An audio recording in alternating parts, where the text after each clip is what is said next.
In environmental consulting, data is everywhere. But at ELOS, our most valuable asset isn't a report or a tool. It's our people.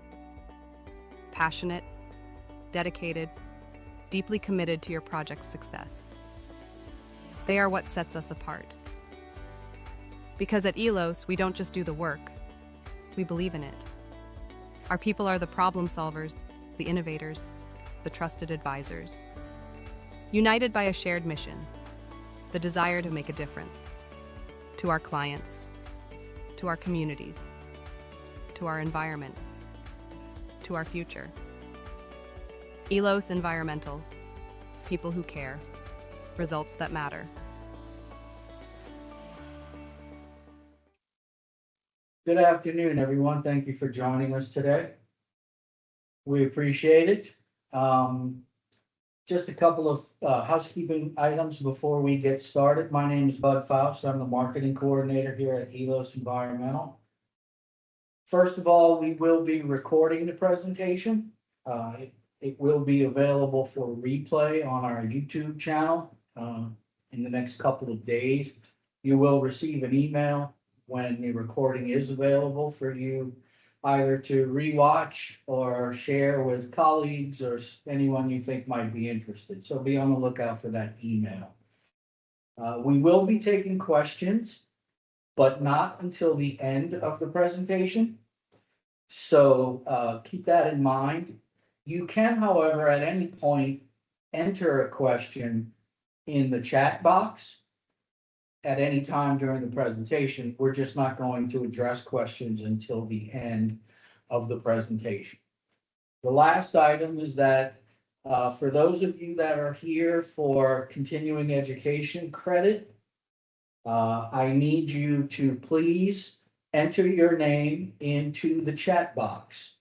That is a secondary form of verification that you are attending and with us and not just putting it on and go and have a sandwich. So just enter your name in directly into the chat box. That'll be verification, and you will be receiving your certificate of attendance within 1 week, and you will receive that via email. Again, thank you for joining us today. We really appreciate it, and I will turn you over to our presenter. Thank you.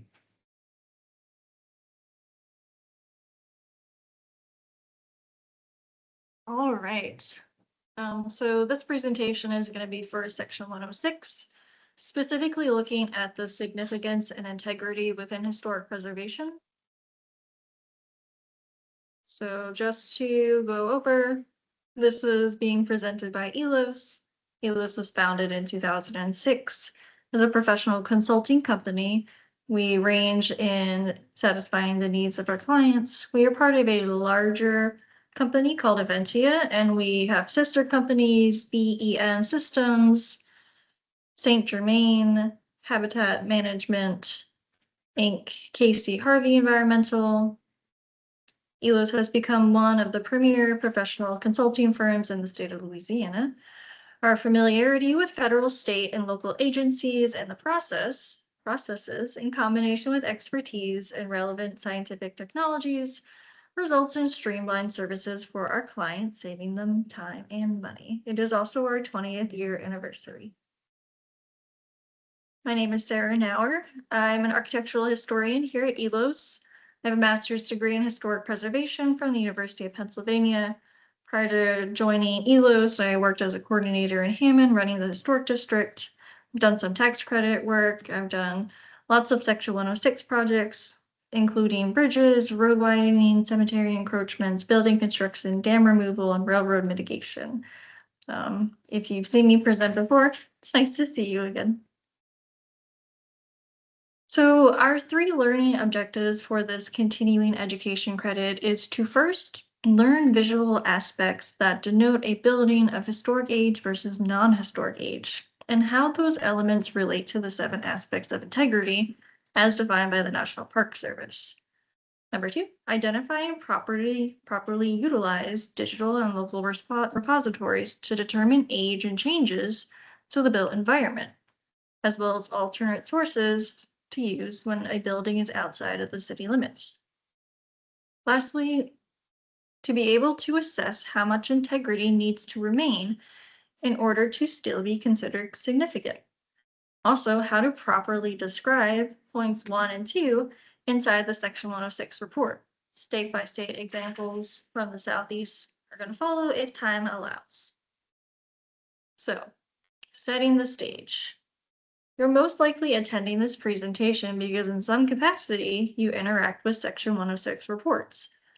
You may have a project that is required by the state, a Section 106 section to be done for an archaeological aspect.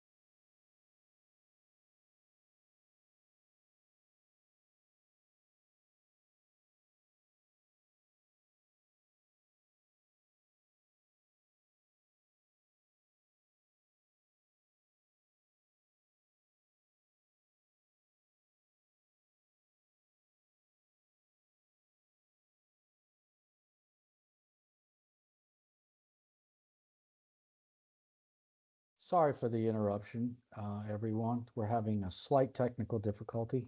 Sarah is restarting her computer right now. It will just take a moment. Again, I apologize for the interruption. Technology, right? What are we going to do about it? For anybody who joined after the introduction, if you are here for continuing education credit, please enter your name into the chat box as verification that you attended, and you will be issued a certificate of attendance. Sarah is restarting her machine right now, so I ask you your patience and appreciate your patience. So just give us a moment. We'll be right back up and running.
And we're back.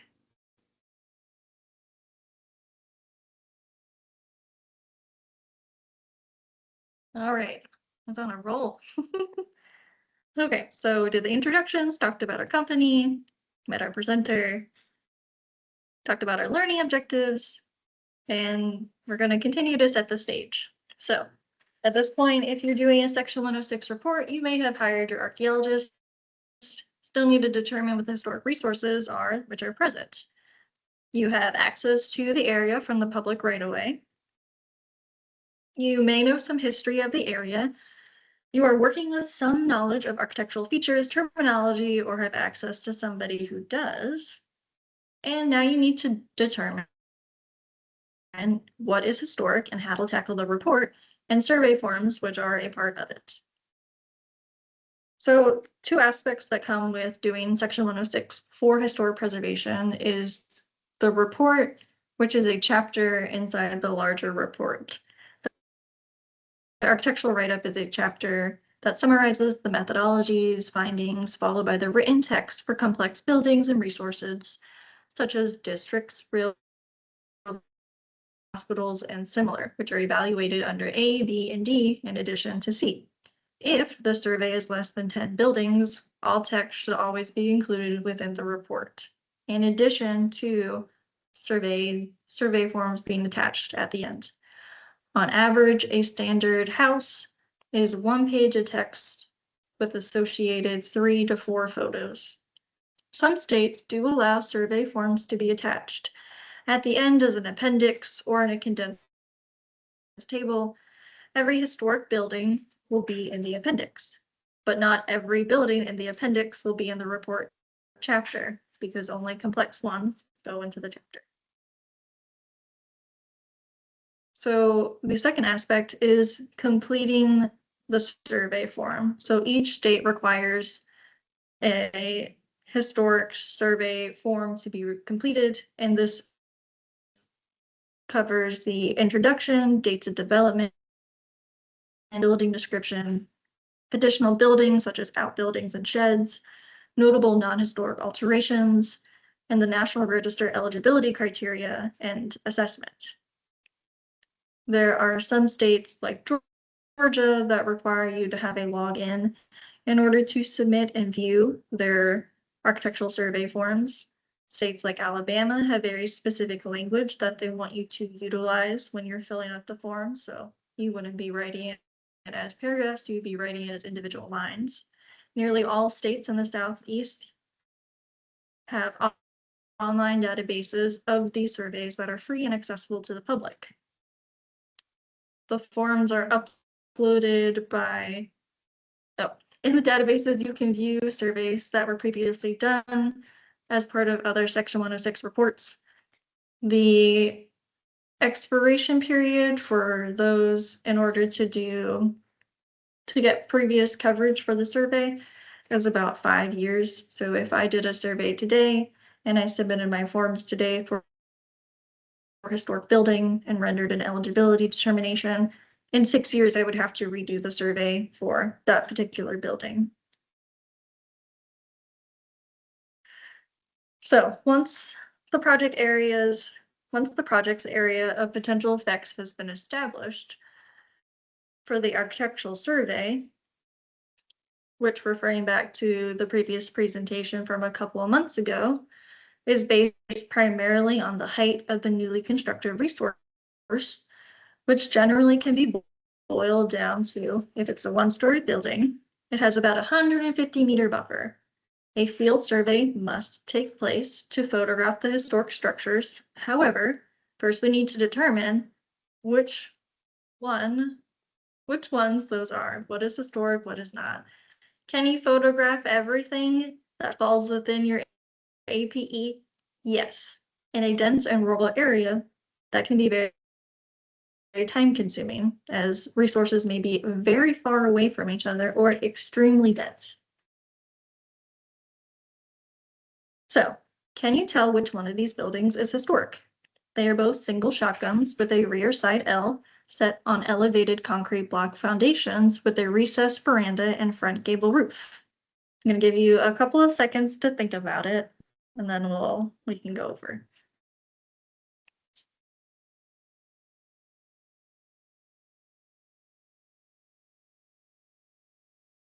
So, things we can consider. These circles are probably areas that you're looking at. Openings, spaces, verandas, hipped apron, louvered vents in the gable end are all things that may be jumping out to you as character defining features of historic buildings.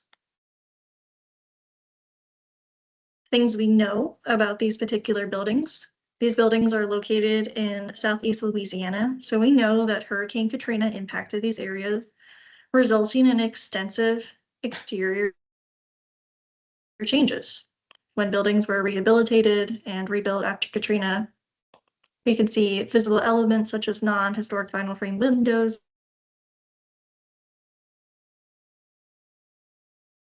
co-cladding on the foundation.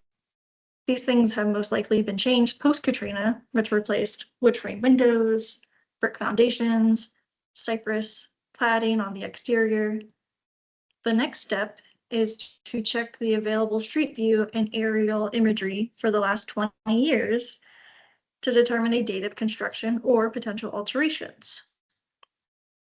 The answer is that neither of these buildings are historic. After checking street view and aerials, the answer is that neither are historic and are actually infilled buildings.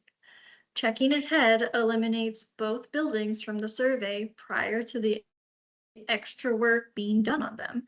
This is a situation that I run into all the time and is a little bit unavoidable if you do not check the aerials ahead of time. You may be writing up your building description after having taken photos and realize that when you go back to 2007, that building isn't there anymore and was previously demolished. So next we're going to look at how we establish a date of development. This preliminary research happens prior to drafting the survey form, conducting the survey, and the report essentially establishing the date of when the building was developed. So confirming if it's historic or not historic. Things you can utilize are the state repositories, which would be the public use databases that allow you to look at previously documented structures. You will review aerials and look at the newest aerial back to 50 years. You can use meter as long as you don't use ad block. There's the USGS, which allows you to log in and download aerials for free. And essentially, these are aerials that are also provided on meter, but they don't have the watermark across them. They may also have more detailed ones that aren't available on meter. You can look at Google Earth, which goes back to about 2007. Universities also have digital archives, like the University of Alabama will have their own aerial photographs readily available. You can look at topographic maps, again, starting from the newest, going back to the 50-year cutoff.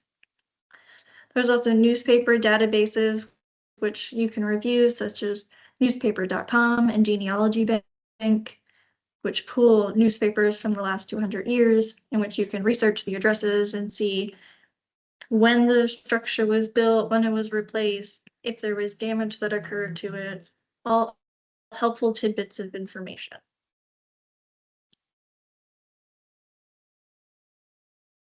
Oftentimes, tax assessor offices will have online portals, but they do not always list or have accurate dates of construction. A justification of construction needs to be made utilizing these key resources. Of course, more unique places like schools, hospitals, landscapes require more nuanced searches. So, confirming our building is historic, we again will use the state repository to determine if there are existing forms. We will determine using the aerials, reviewing from the oldest aerial to present, determine that the first year the resource is visible and what was there previously if it wasn't the first available aerial. We're also going to try to denote years in which additions are visible, determining if they're historic or non-historic. And again, the cutoff for that is 50 years. So right now the cutoff is 1976. If you have an aerial from 1975 in which your building suddenly now has a historic veranda attached, it's historic. If you have a 1977 aerial in which there's now a carport attached to the historic veranda, that is going to be non-historic. You'll also use topographic maps which can predate aerials in some locations in order to supplement your observations from your historic aerial research.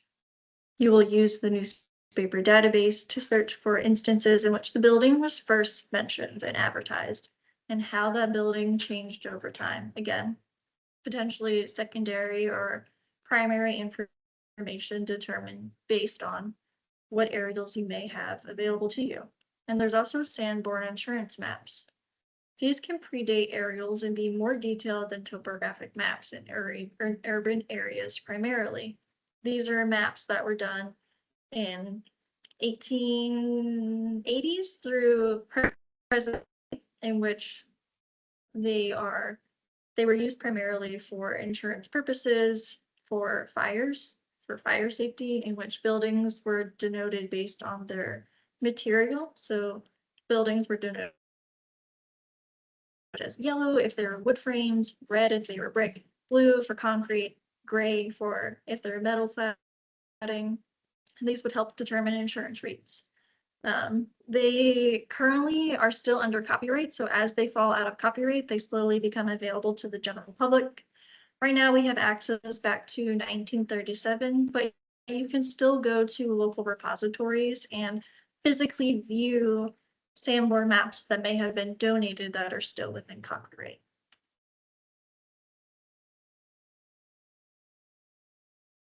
Other things you can look at for confirmed, in order to confirm the date of development for your historic building, is to look at reverse directories, phone books, photography collections, and these are things that are available at local repositories and archives.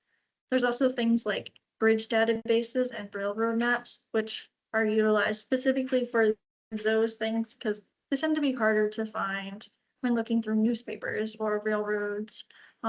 Sanborn maps or aerials, they aren't easily identified, and the names constantly change for those specific resources. So now we're going to talk about determining eligibility.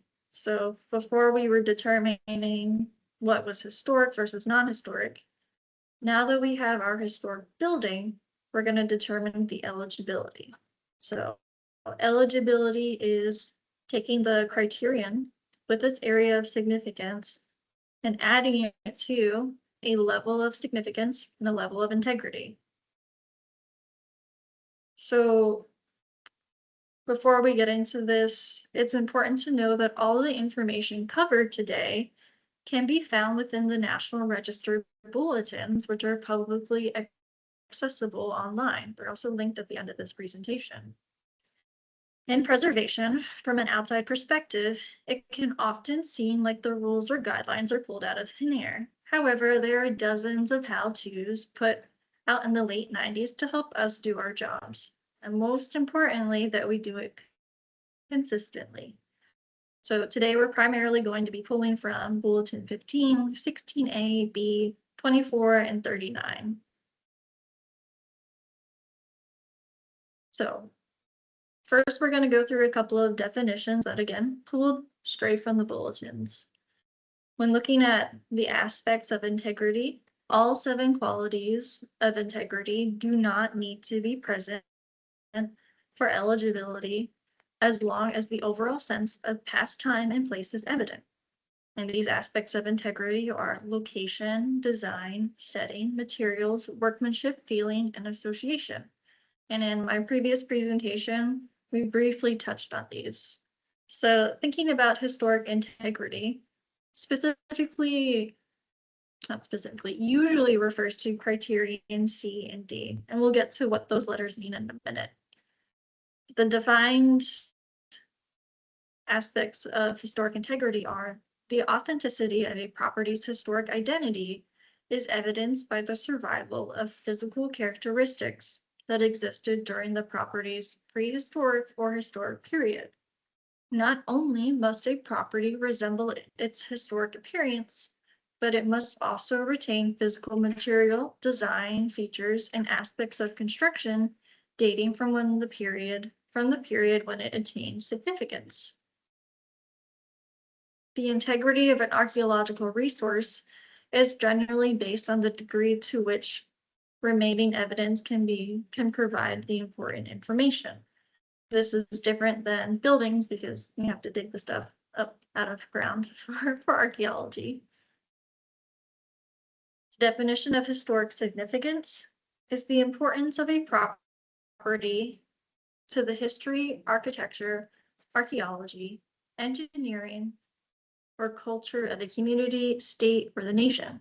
It can be achieved in the 7 ways. The 7 ways are location, design, setting, materials, workmanship, feeling, and association. The criteria specific A, B, C, and D. A is defined as an event, a series of events or activities or patterns of an area's development. B is the association with the life of an important person. C, a building's form, architectural style, engineering techniques, or artistic values based on a stage of physical development or the use of materials or method or construction that shaped the historic identity of the area. D is a research topic and primarily refers back to the integrity of the archaeological resources. So the last definition is the historic context in developing and determining the areas of significance.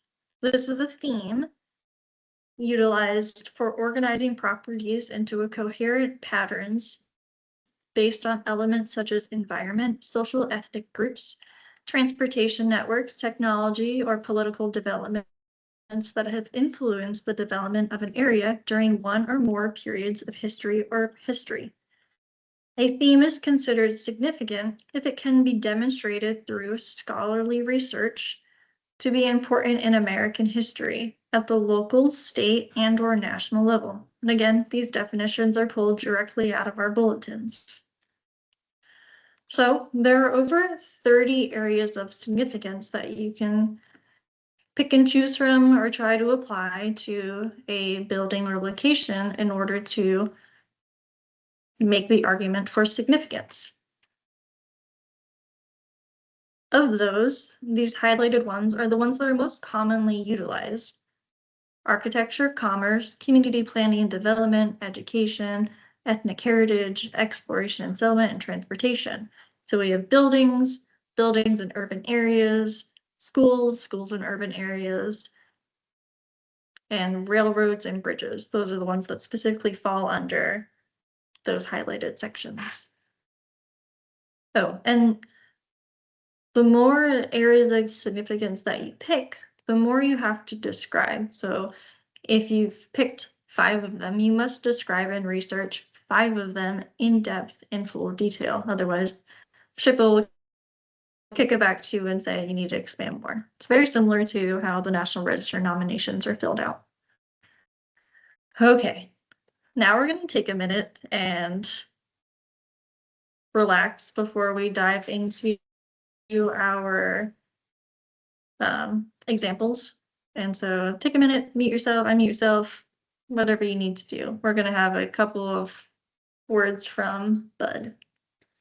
For those of you who have joined later in the presentation, if you are here for continuing education credit, please enter your name into the chat box to verify your attendance.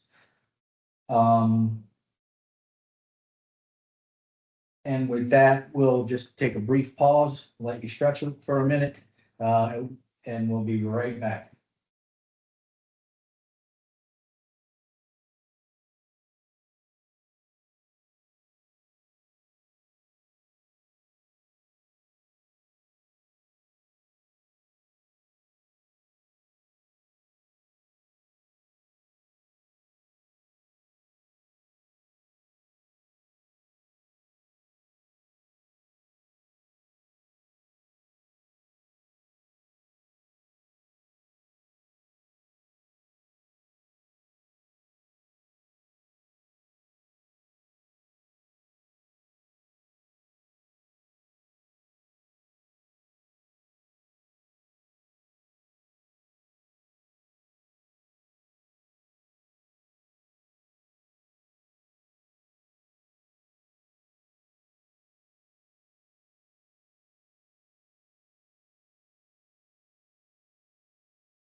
Okay, we're about to get back into it. Looking through the comments, Jenny, thank you for mentioning that the Sanborn maps are publicly accessible through the Library of Congress's website. They are extremely helpful. A lot of them, especially for New Orleans, they are broken down into volumes. So each volume, the second or third page will have a key map, and the key map will show you what specific volumes you need to be looking for. Recently looking at a Sanborn map from 1937, a key page 950 was missing. And if I went to a local repository in person, I would be able to see the physical page that is missing from the digital version. So you may have to kind of go back and forth between physical and digital repositories based on what kind of information you need.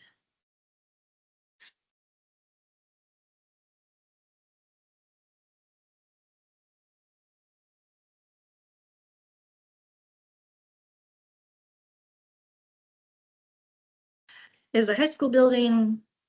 Then we're going to look at some residential buildings and potential districts and what that means when you're writing your form and your report. So the first one is the George Washington Carver High School. This is located in Hahnville. It was evaluated under criterion A for education, ethnic heritage under Black, association with Albert Cammon, and under C for architecture. It was recommended eligible for the individual inclusion on the National Register.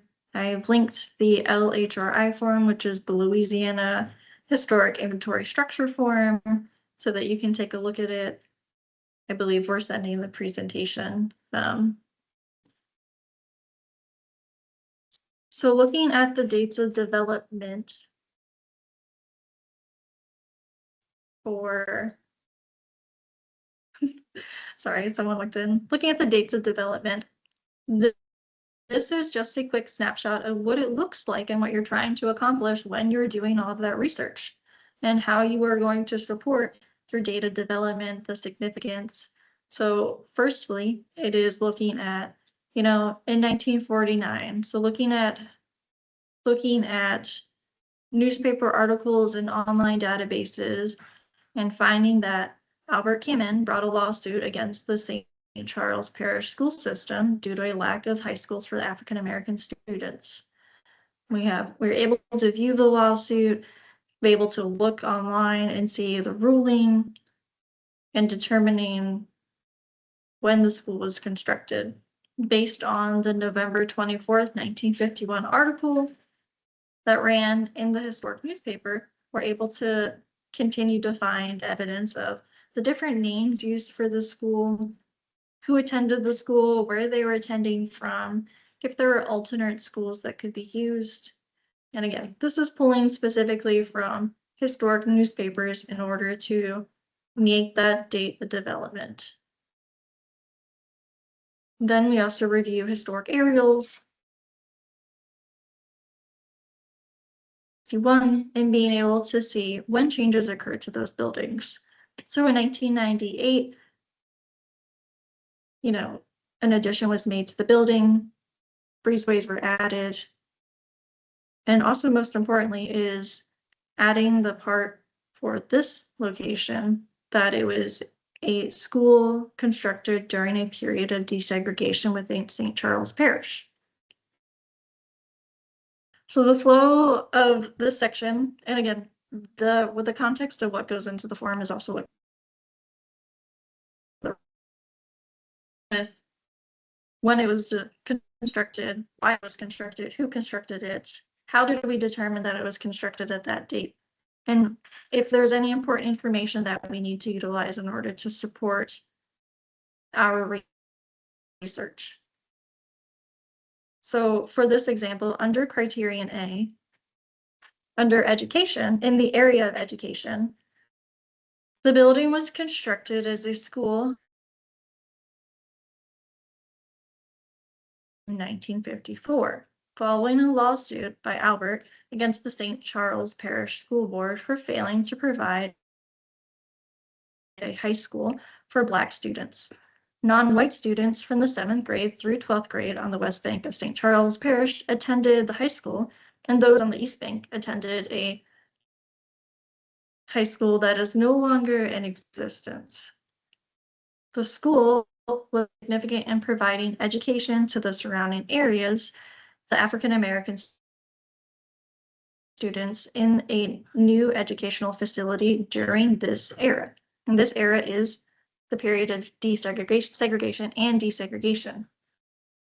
So this is the context that we're using under criterion A to show that, yes, this building is in fact significant because of these contributions to education.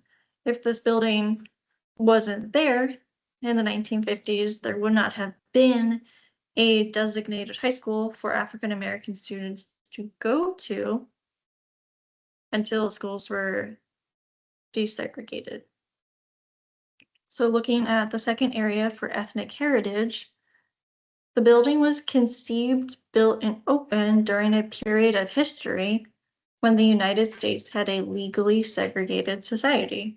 So again, these are falling into an area and pattern in which we can easily point back to and say, this building is clearly significant because again, it was built for a reason to serve a specific community that was legally required.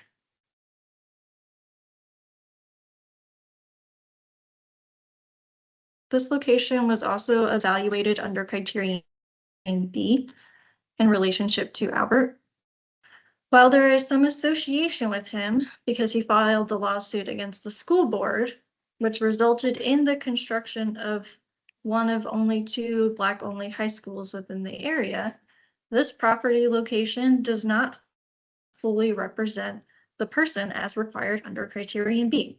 As such, the school is not considered eligible under criterion B. It's ineligible due to not enough definitive proof. No evidence was found in the primary and secondary resources that support Albert's impact at the George Washington school site, aside from the initial lawsuit filed.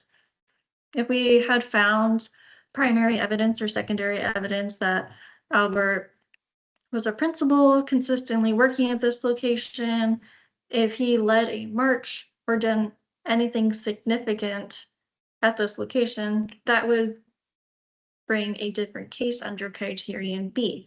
And we would be able to say that this location is a significant representation of Albert's contributions to the area. If he advocated for a site, if he purchased the land, any piece of information that could pertain to us saying that he had a strong impact to the area.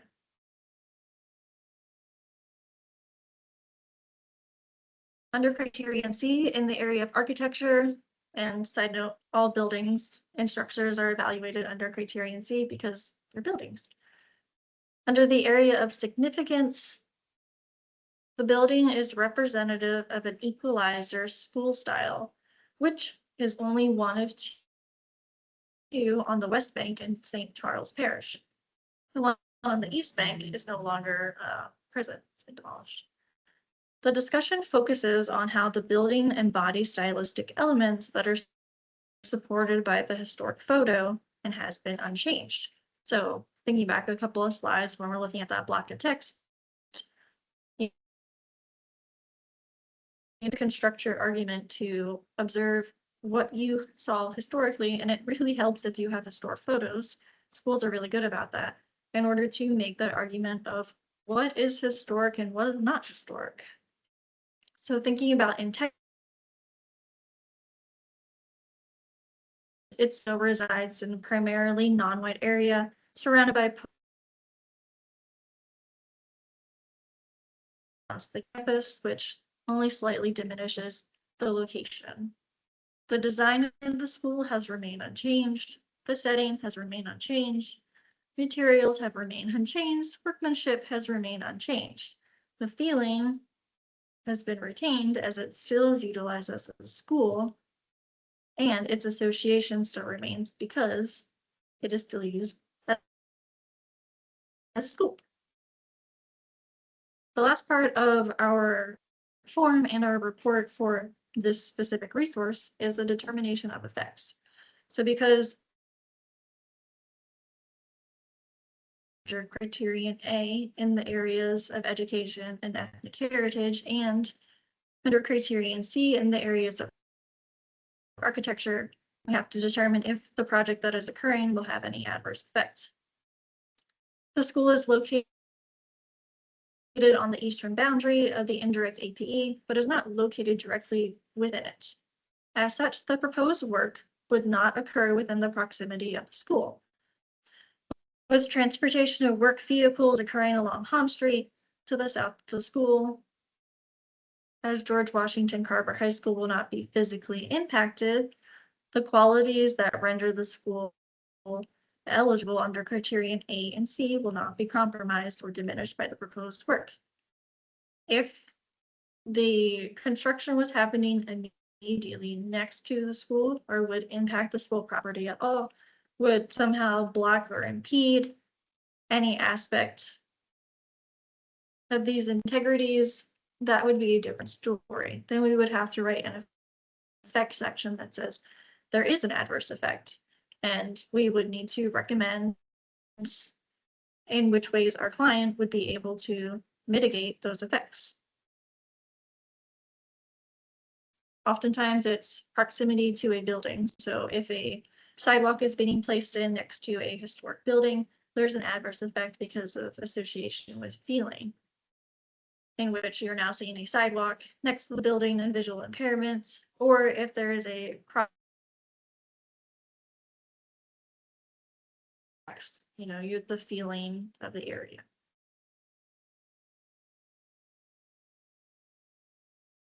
So now we're going to talk about residential buildings and potential historic districts. We're specifically going to look at the areas surrounding our work office in the downtown Hammond Historic District. So I'm going to share a different screen.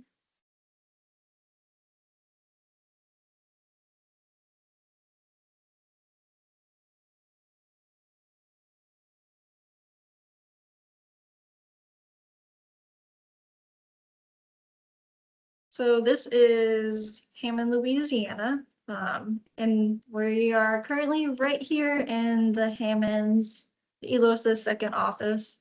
Our main building is right here. And what we're going to do is we are going to look at Street View and have a conversation about how we would render determinations for any building that you pass by. So if we had a report that was recommended by SHPO because, let's say, the road was being replaced by DOTD, we would need to establish our buffer, and then we would have to go about determining which of these buildings need to be surveyed because they're historic or non-historic. So looking at this building in front of us, we've looked at historic aerials and determined that the building is historic, or Sanborn maps or reverse directories or newspaper articles. And we know for a fact that this building is historic. Then we have to go about determining what aspects of it retain integrity. Carport original to the building, is it non-historic? We would check the historic aerials to determine that. Is there a historic addition on this house that we can't see? We would look at historic aerials to determine that. There is wrought iron railing. Are we able to look at other dates and see what changes occurred to the building? We can. We can see that the brick was painted. And in states like Georgia, if a building has painted brick, that immediately diminishes the integrity of the building. Looking at adjacent buildings, same thing. How can we see that it's changed? What are we looking at? Is this a historic porch? Is it recessed? Is it something that we could look at a Sanborn map and see if it had an attached veranda historically? Did it originally have a carport?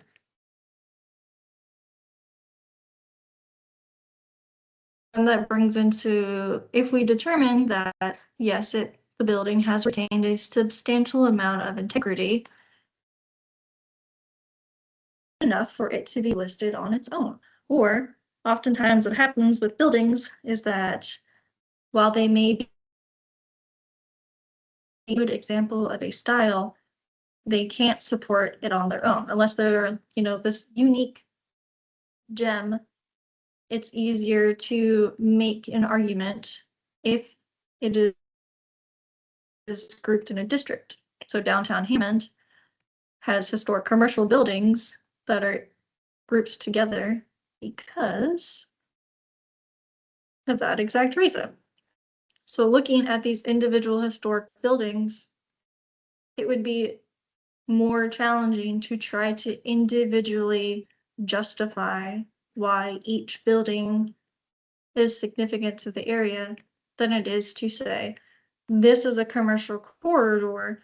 These buildings were put here because it's the main street that goes through downtown Hammond.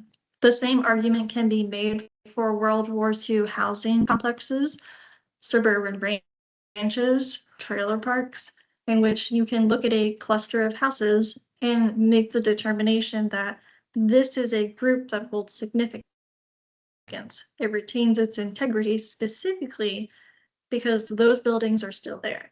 And that's something we see a lot with in areas in New Orleans or really dense urban areas in which a building stock is very much still intact and there's a high level of integrity there. And that argument can be made. That's why you'll see historic districts that may span entire blocks and blocks of a downtown urban area because of that retained building stock.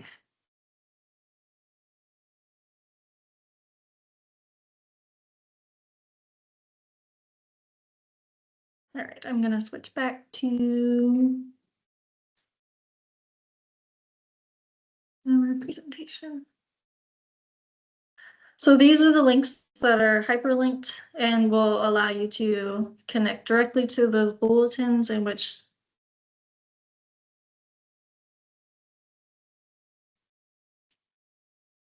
and hopefully this helps you complete sections of your 106 report specifically for architectural history and complete survey forms or have an understanding of what questions you need to ask in terms of setting up your survey and determining historic and non-historic buildings. Okay, thank you, Sarah. We'll take questions now. If anybody has a question, just go ahead and type it directly into the chat box and we'll get an answer for you. While we're waiting to see if we get any questions, I'll remind you that the presentation is being recorded and will be available on our YouTube channel in the next couple of days. You will receive an email when it is up on the channel. Feel free to share with colleagues or anyone who might be interested. This is part of a monthly webinar series that we do. Give us a follow on LinkedIn and you'll be notified of upcoming webinars. If you have an idea for a webinar, some topic that you'd like explained further or interest in, please let us know. Drop us a message. We'd be happy to put together something for a requested topic. And if you have recommendations on adjusting this presentation, so covering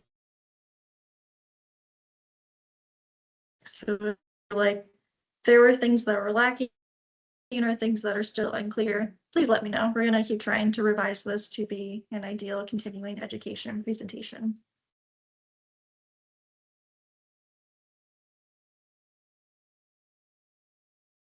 All right, let's see. Not seeing any questions in the chat box. Oh, let's see.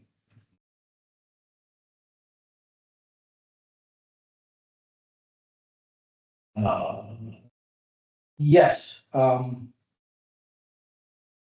will send out, when I send out the notification of the replay, I will include a PDF version of this presentation. And in the PDF version, the links will work. So you can just access the web links directly through the PDF. And I'm going to include links to the repositories that I talked about, specifically the Sanborn maps and figuring out where to go, and for meter and the USGS and topographic maps, so you don't have to go hunt them down. Okay, any other questions or comments?